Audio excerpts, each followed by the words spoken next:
주문. 피고인을 징역 1년 8월에 처한다. 압수된 그라프 목걸이 1개를 몰수한다. 피고인으로부터 1281만 5천 원을 추징한다. 자, 이 판결 노희범 변호사와 함께 정밀 분석을 해보도록 하겠습니다. 어서 오세요. 안녕하세요. 예상하셨어요? 이렇게 나올 거라고? 예상 못했습니다. 그래요? 우선 그 공소사실 2개 범죄, 굉장히 중요한 범죄가 무죄가 선고되리라고 생각은 못했고요. 네. 뭐 형량도 네. 설령 뭐 알선수재 혐의만 인정이 됐더라도 1년 8개월의 형량은 그러니까요. 양형 기준이나 뭐 국민 정서에는 전혀 맞지 않는 그렇죠. 그런 양형 선고가 아니었나 이렇게 생각이 됩니다. 그러니까 지금 특가법상 알선수재 혐의를 보면은 이제 그 가액이 얼마냐? 5천만 원 이상이면 또 가중도 할 수 있잖아요. 형님. 그렇습니다. 예. 근데 지금 그라프 목걸이 받은 걸로 인정을 했으니까 그거만 해도 7천만 원인데 샤넬백이랑 다 하면 가중을 해도 모자란데 이렇게 뚝 잘라주는 이런 경우가 어디 있어요? 그렇습니다. 양형에 대한 판사가 이제 양형 이유를 설명하면서 굉장히 엄중한 그런 책임이 있다라고 이렇게 판시하면서 막상 그 양형 선고는 전혀 예상하지 않는 그러니까요. 그런 선고를 했기 때문에 뭐 많은 국민들이 좀 굉장히 의아해하고 당혹스러워하지 않았을까 싶습니다. 일각에서는 이런 걱정도 하더라고요. 지금 항소심에 가서 유무죄 판단이 뒤집히지 않으면 이 형량 가지고는 집행유예 판결도 나올 수 있다. 물론 당연히 집행유예는 가능합니다. 뭐 3년 이하의 징역을 선고할 경우에 집행유예가 가능하기 때문에. 예. 그래요? 네. 뭐 또 다른 재판이 있으니까 근데 그죠? 그렇습니다. 네. 네. 좀 하나하나 좀 짚어봐야 될 것 같은데 일단 도이치모터스 건 같은 경우 자본시장법 위반 같은 경우는 그러니까 시세 조정 인식은 있었는데 공동정범은 아니다는 이 법리 판단을 이해를 하세요? 납득이 되십니까?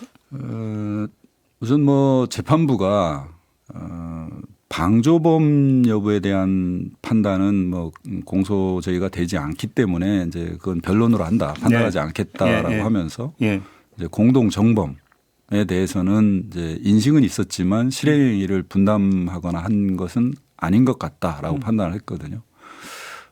근데 지금까지 이제 뭐 나온 그 사실관계만 보더라도 네. 일반적으로 공모하지 않고는 실질적으로 역할을 분담하지 않고는 이런 시세조정 행위가 생길 수가 없고 또 사실 김건희 여사 전 여사의 그 수익액이 23억 원입니다.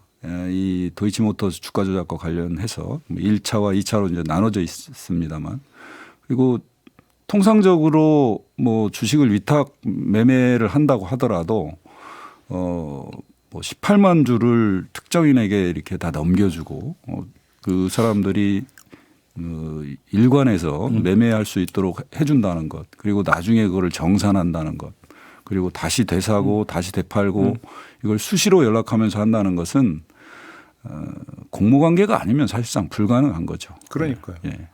근데 아까 시민보 기자도 잠깐 그 지적을 하던데 이제 어제 그 판결 내용을 보면 방조 혐의 같은 경우 인정될 수도 있는데 기소가 안 됐다. 예. 이 얘기를 했단 말이에요.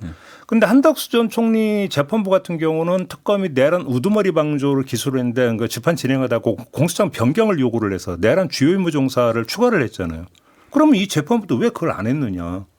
그렇습니다. 저도 굉장히 의아스럽습니다. 왜냐하면 특히 이제 형사재판이라는 것은 실체적 진실을 밝혀서 국가의 형사사법 책임을 묻는 그런 절차거든요. 단순히 당사자 간의 다투는 뭐 민사소송이 아니란 말이죠. 네. 그렇다면은 주된 범죄, 공범 관계에서 공동정범으로 보기는 좀 어렵다라고 이제 뭐 재판장이 판단을 했다면 특검 측에 뭐 예비적으로라도 방조범에 대한 이제 예비적 공소를 하든가 아니면 공소장의 변경을 한번 검토해 봐라 라고는 했었어야 되지 않느냐. 그러니까요. 그러면 자연스럽게 뭐 공동정범은 인정되지 않더라도 방조범은 충분히 인정될 가능성이 있다고 보여지고요. 실제 재판장도 그렇게 생각을 한 것 같습니다.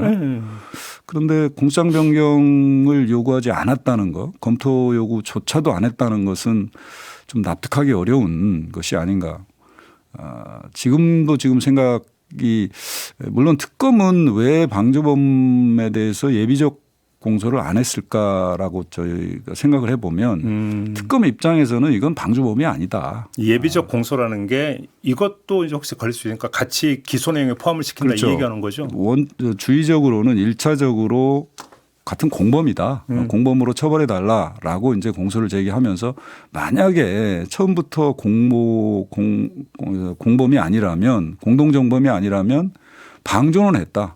이런 주가 조작을 두 가지로 다 기소하는 그렇죠. 걸 얘기하는 이제 1번이 안 되면 2번으로는 예. 반드시 처벌해 달라라고 하는 것이 이제 그러니까. 통상 예비적 공소거든요. 뭐 결과론적으로 그게 좀 아쉬운 거죠. 안 한 게. 그렇죠. 그런데 특검 입장도 이해는 됩니다. 지금까지 관련 증거나 사실관계로 비춰봐서 김건희 전 여사는 공범이지 방조범일 수가 없다. 오히려 확신이 너무 강했다. 그렇다고 보여집니다. 예. 그래요? 예.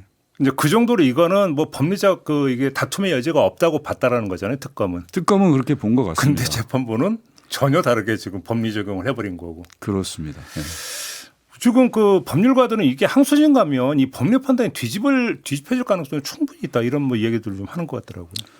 물론 뭐 저도 재판을 직접 하지 않았고 모든 증거관계나 증언을 제가 들은 것은 아니기 때문에 네. 뭐 단언하거나 할 수는 없습니다만 지금까지 나와 있는 많은 사건들 그리고 이 도이치모터스 주가 조작에 대한 그 공범들의 그 판결이 이미 나와 있지 않습니까? 예. 그 모든 자료들을 동원해 보면 항소심에서 유죄가 선고될 가능성은 충분히 있다. 예, 지금 뭐 1심에서 뭐 의심스러울 때는 피고인의 이익으로라는 네, 그걸 강조하더라고요. 법원을 뭐 아주 철저하게 적용시킨 것 같습니다. 예. 그리고 심지어 저는 좀 좀 이해할 수 없는 부분이 주가 조작을 시행했던 세력 누구도 피고인에게 이것이 주가 조작을 하고 있다는 것을 알리지 않았다라고 하는데 공범들이 그걸 알리겠습니까? 그리고 뭐 기록에 보면은 맨 처음에 김건희 여사를 만나서 권오수 도이치모터스 회장이 얘기를 해 줍니다. 이렇게 하면은 얼마 정도 수수료가 나온다. 그런 얘기를 했다는 거거든요. 네. 그렇기 때문에 그때부터 이제 이 김건희 전 여사도 이제 그 주식을 사고 통장을 맡기고 주식을 맡겼던 건데 이런 모든 정황을 종합해서 보면 공범 관계 아니고는 이런 시세 조정은 없다. 그리고 아마 시세 조정에 가담했던 사람들이나 처벌받았던 사람들, 이 실체 관계를 잘 아는 사람들은 어제 판결을 보고 좀 굉장히 좀 비웃었지 않았을까 이런 생각도 듭니다. 아니 그러니까 예를 들어서 피고인의 인권도 중요하죠. 그리고 뭔가 그 부당하게 불이익 주면 안 되죠. 그거에 대해서 뭐 이의 제기할 사람은 없는데, 근데 주가 조작으로 피해를 봤던 다수 주주들의 그러면 불이익은 왜 고려를 안 하느냐는 얘기는 또 똑같이 성립될 수 있는 거잖아요. 그렇습니다. 예. 그게 오히려 공익 아닙니까 그게? 그렇습니다. 그 범죄에 대한 처벌은 네. 항상 피해자의 어떤 뭐 재산적인 그렇죠. 정신적인 고통도 항상 고려를 해야 되는 거고요. 네. 특히 저는 이 주가 조작에 있어서는 철저히 역할이 분담이 돼 있어요. 그러니까 전주가 있고 맞아요. 통주가 있고 선수가 있고 그 사람들이 다 모여서 같이 실행행위를 모의하고 그러진 않거든요. 네. 다 그런 거를 충분히 알고 나는 어떤 역할을 한다. 이게 행위를 이제 분담을 하는 건데 처음부터 그런 실행행위를 모의를 해야만 공동정범이 된다는 거는 이 대법원의 기존 판례하고도 좀 맞지 않는 측면이 있습니다. 그리고 지금 이재명 정부의 이제 그 방향성은 주가 조작하다 걸리면 패가망신하게 만들겠다라는 거잖아요. 이렇게 찬물 끼얹는 지금 판결 아닙니까? 결과적으로는 그런 거 아닌가요? 네. 그 정치자금법 위반 사건, 이 무상 여론조사 관련해서 재판부가 어떻게 판단을 했냐면 윤 전 대통령 부부가 여론조사를 제공받은 대가로 김영선 전 국회의원이 공천을 받은 게 아닌가 의심이 가지만 범죄의 증명이 없다라고 지금 했어요. 그런데 그러면 이미 그 세상에 다 공개가 됐던 윤석열 전 대통령 육상 있지 않습니까? 명태균 씨하고 통화하고 했던 것. 그다음에 공관한테 그 김영선 공천 좀 주라 했다고 하는 거 이건 그러면 이거는 증거가 안 되나요? 판사가 증거에 대한 판단이고요. 예. 합리적 의심이 없는 정도로 이제 범죄 증명이 됐느냐 이제 이 부분에 대해 이제 판단이 갈리는데 예. 일반 많은 국민들은 당연히 이 여론조사에 대한 비용을 부담을 하고 김영선 전 의원에게 공천을 요구를 했고 예. 또 실제 공천이 되지 않았습니까? 그리고 당시 그 국힘의 그 공천관리위원장이 윤상현 의원이었는데 윤상현 의원이 갑자기 공천관리위원회에서 김영선 의원 여성 후보를 공천해야 된다. 그러니까 뭐 공천관리위원 중에서도 일부 왜 갑자기 연고도 없는 사람을 거기에 추천을 하려고 그러냐. 그래서 논란이 있었다는 거거든요. 그렇다면 이 일련의 사정을 다 종합해서 보면 당연히 대가 관계 내지 청탁을 받고 공천 행위가 이루어진 것이 아니냐라고 네. 충분히 의심할 만한 사실이 있었다. 근데 그 판결 내용이 또 제가 이해가 안 되는 게 이제 그 무상이냐 아니냐 이 부분을 하면서 여론조사를 하면서 계약서를 안 썼다. 그거 보셨죠? 예. 이거 어떻게 해석을 해야 되는 거예요? 그 부분은? 뭐 저도 그 부분은 좀 이해는 안 됩니다. 다만 이제 어제 판결 이유를 이제 설명을 하면서 들어본 바로는 정치자금법이라는 것은 어떤 이익을 예. 여론조사 비용 상당의 이익이 전속적으로 피고인한테 가야 된다. 즉 뭐 대통령이나 김건희 전 여사한테 가야 되는데 전속적으로 갔다고 볼 수 없다라는 그런 취지고요. 네. 뭐 여러 여론조사를 자기가 부담하고 나중에 그거를 뭐 정치적인 어떤 힘을 이용하려고 했던 것이 아니냐 이렇게 본 것 같아요. 아니 잠깐만요. 근데 그것도 이해가 안 되는 게 결국 이게 대선과 관련된 여론조사였잖아요. 그렇습니다. 그러면 여론조사를 하고 그것을 참조하는 이유는 대통령 선거 당선이 목적이고 네. 그러면 대통령 후보에게 전속적으로 그 효과는 다 그러니까 귀결되는 거죠. 그렇죠. 그렇게 해석하는 게 실질적으로 맞는 거죠. 예, 많은 여론조사를 명태균 씨가 했다고 하더라도 또 대통령한테 그 당시 대통령 후보한테 이제 제공한 거 아닙니까? 예. 그 비용을 자기가 뭐 선부담을 했든 나중에 청구하려는 의사는 분명히 있었던 것 같고요. 어떤 예. 형태로든. 예. 그렇다면은 정치자금법의 입법 취지에 비춰 보더라도 이거는 이익의 제공이고 그 이익은 당시 대통령 후보자한테 돌아갔다라고 봐야 되는 것이지 예. 계약서를 안 썼기 때문에 이거는 뭐 꼭 비용을 청구하려고 했던 것이 아니다라든가 뭐 대선이 당선되고 나서 뭐 엑셀 파일로 비용을 뭐 계산했는데 너무 과장된 뭐 과대한 금액이었다. 이런 좀 본질과 좀 떨어진 그런 증거 내지 서면을 가지고 아니. 이 부분을 판단했다는 것은 좀 의아스럽습니다. 아니 그러니까 여기서 또 모순이 발생하는 게 자 그 계약서를 안 썼다라는 것은 꼭 이 여론조사를 통해서 그러니까 여론조사의 비용 그 대가를 받으려는 의사가 없었다라고 해석할 수 있다고 지금 본 거잖아요. 재판부는. 그렇습니다. 근데 제가 조금 전에 지금 읽어드린 대로 윤 전 대통령 부부가 여론조사를 제공받은 대가로 김영선 공천을 받은 게 아닌가 의심이 간다고 또 했잖아요. 이게 지금 두 개가 충돌하는 거 아닙니까 그러면? 그렇습니다. 사실 이제 그게 이제 김영선 전 의원에게 돌아간 거냐 그 근데, 이익이. 예. 근데 그게 명태균 그러니까 저기 뭐냐면 반띵 얘기 나오잖아요.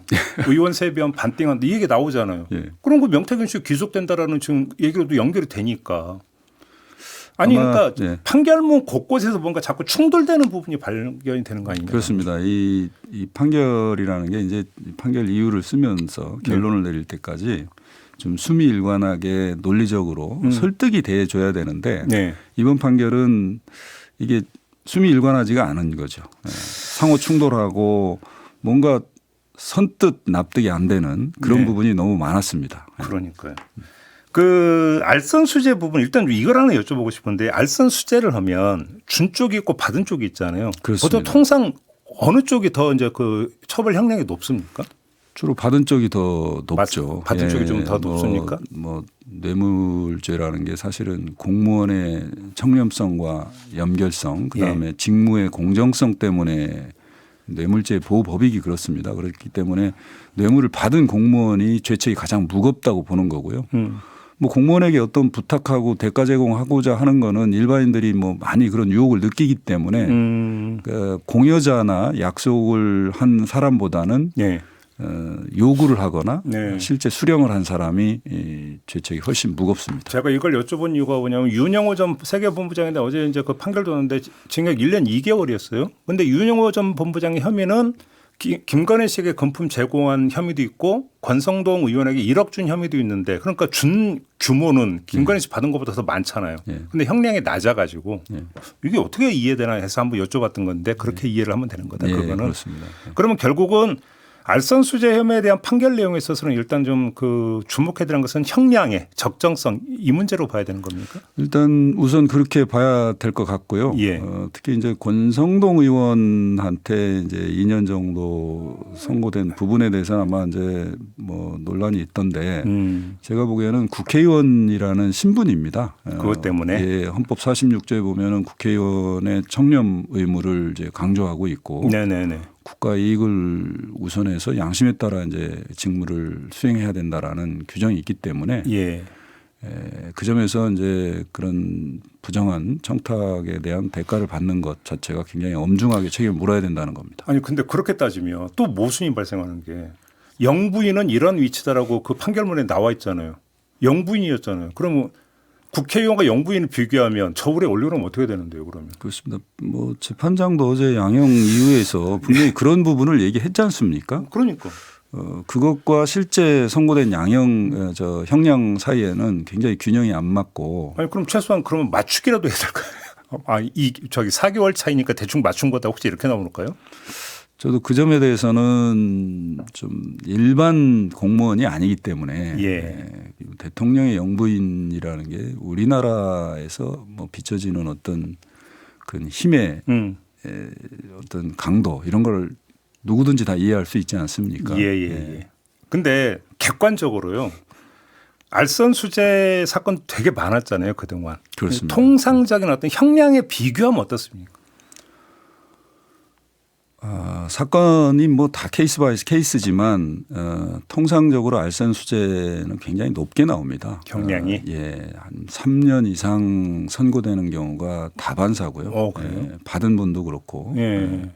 그렇기 때문에 지금 1년 8개월 더군다나 영부인의 입장에서 청탁을 받고 또 그 금액도 있으니까 그러면 더 가중이 되어야 되는 거죠. 그렇습니다. 그런 점에서는 양형이 너무 우리 국민 정서뿐만 아니라 법원의 기준에 비춰보더라도 맞지 않는 것이 아닌가 싶습니다. 아니, 이건 순전히 그래서 추정의 영역인데 왜 이렇게 했을까요, 도대체? 글쎄 그거를 판결이 나온 걸 갖고 추정할 수는 없을 것 같고요. 아니, 이거는 말 그대로 이제 뇌피셜의 영역이니까 더 이상 여쭤보지는 않겠는데 좀 이해가 안 되고 아무튼 근데 비슷한 사건이 지금 더 있지 않습니까? 서희건설로부터 이제 금품 받은 것도 지금 있고, 그다음에 이배영 전 국가교육위원장으로부터 금과부비 받은 것도 있고, 이 사건도 지금 이제 재판, 이제 판결이 이제 줄줄 나올 텐데 어제의 판결이 이 재판에도 혹시 영향을 미칠 수 있을까요? 어제 판결의 어떤 판결 이유를 보면 논리적인 구조가 동일합니다. 알선의 대가로 금품이 이제 지급된 거고요. 더군다나 지금 말씀하신 대로 서희건설이라든가 이배용 전 국가교육위원장은 실질적으로 어떤 금품을 제공하고 사실은 뭐 사위가 뭐 어디 총리실에 뭐 취직을 한다거나 아니면 이배용 위원장이 위원장에 그렇죠. 임명이 됐거든요. 그렇죠.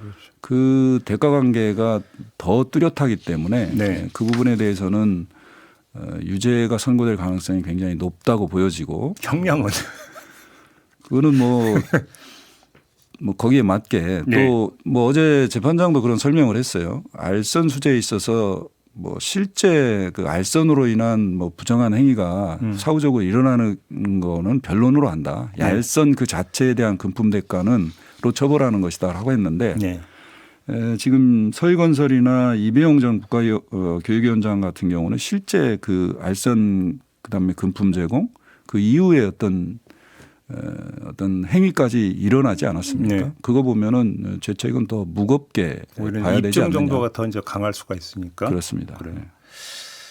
그 아까 이제 잠깐 이제 특검이 그러니까 주가 조작 방조 혐의로 이제를 추가하지 않은 거에 대해서 지적을 해주셨는데, 자, 이 특검이 예를 들어서 과실이나 내지 부족했던 부분들 공소와 관련해서 혹시 좀 이렇게 좀 짚을 부분이 있을까요? 지금 통상적으로 검사가 네. 기소를 한 이후에 그 기소된 공소 사실로 수사를 하기는 어렵습니다.